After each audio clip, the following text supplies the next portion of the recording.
Hello बच्चों, let us read this question. This question says which explains the effect of a catalyst on the rate of a reversible reaction. और हमारे option हैं. Option A, it provides a new reaction pathway with a lower activation energy. Option B, it moves the equilibrium position to the right. Option C, it increases the kinetic energy of the reacting molecules. Option D, it decreases the rate of the reverse reaction. So इस question में हमसे कहा गया है कि इनमें से कौन सा ऑप्शन एक्सप्लेन करता है effect of a catalyst on the rate of a reversible reaction. So इस क्वेश्चन को सॉल्व करने के लिए हमें जो की कॉन्सेप्ट रिक्वायर्ड है वो है कॉन्सेप्ट ऑफ कैटलिस्ट. अब यहाँ पे अगर हम हमारे ऑप्शंस देखें तो ऑप्शन ए की अगर हम बात करें तो वो कहता है कि जो कैटलिस्ट है वो न्यू रिएक्शन पाथवे प्रोवाइड करता है with a lower activation energy. So हमारा जो ऑप्शन ए है वो बिल्कुल करेक्ट है, क्योंकि जो कैटलिस्ट है वो हमारे पास एक्टिवेशन एनर्जी को कम करता है और ये एक्टिवेशन एनर्जी या बेसिकली जो थ्रेशोल्ड एनर्जी लेवल है उन दोनों को कम कर पाता है by providing a new reaction pathway जिसमें हमारे पास कम एक्टिवेशन एनर्जी इन्वॉल्व होगी. इसी तरीके से लेटस से कि हमारे पास एक रिएक्शन गिवन है रिवर्सिबल और यहाँ पे हमने कैटलिस्ट यूज किया. सो ये कैटलिस्ट क्या करेगा, एक न्यू रिएक्शन पाथवे प्रोवाइड करेगा जिसके थ्रू एक्टिवेशन एनर्जी कम होगी और होगा क्या कि हम इक्विलिब्रियम फास्टली अचीव कर पाएंगे.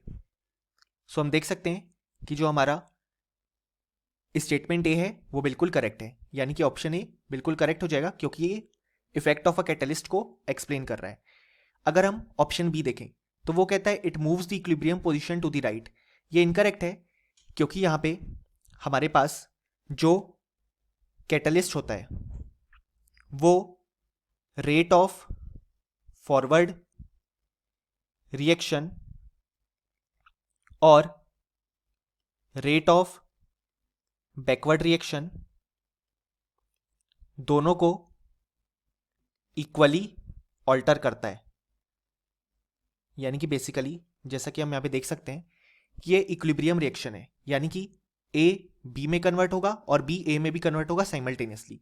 सो कैटलिस्ट क्या करता है कि जो फॉरवर्ड रिएक्शन है उसकी रेट और बैकवर्ड रिएक्शन की रेट दोनों को इक्वली इंक्रीज करता है. वो कभी भी किसी भी सिंगल पार्ट को फेवर नहीं करता है.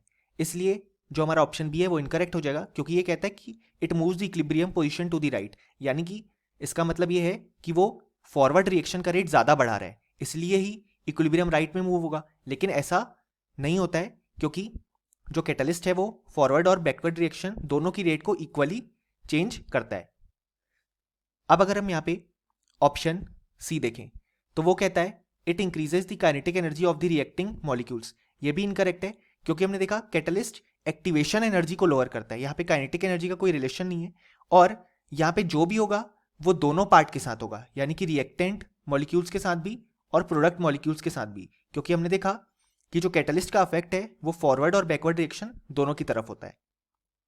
Option D, it decreases the rate of the reverse reaction. ये इनकरेक्ट है क्योंकि अभी हमने देखा कि जो हमारे पास कैटलिस्ट है वो हमेशा रेट ऑफ रिएक्शन को इंक्रीज करता है, यानी कि बेसिकली वो ओवरऑल रेट ऑफ रिएक्शन को भी इंक्रीज करता है और वो ये इसलिए कर पाता है क्योंकि वो रेट ऑफ फॉरवर्ड रिएक्शन और रेट ऑफ बैकवर्ड रिएक्शन दोनों को इक्वली इंक्रीज करता है.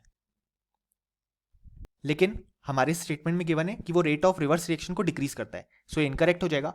यानी कि हम देख सकते हैं कि हमारे पास इस क्वेश्चन का जो करेक्ट आंसर आ गया वो आ गया ऑप्शन ए, क्योंकि केवल ऑप्शन ए में ही जो हमारे पास स्टेटमेंट गिवन है वो कैटलिस्ट के इफेक्ट को एक्सप्लेन करता है.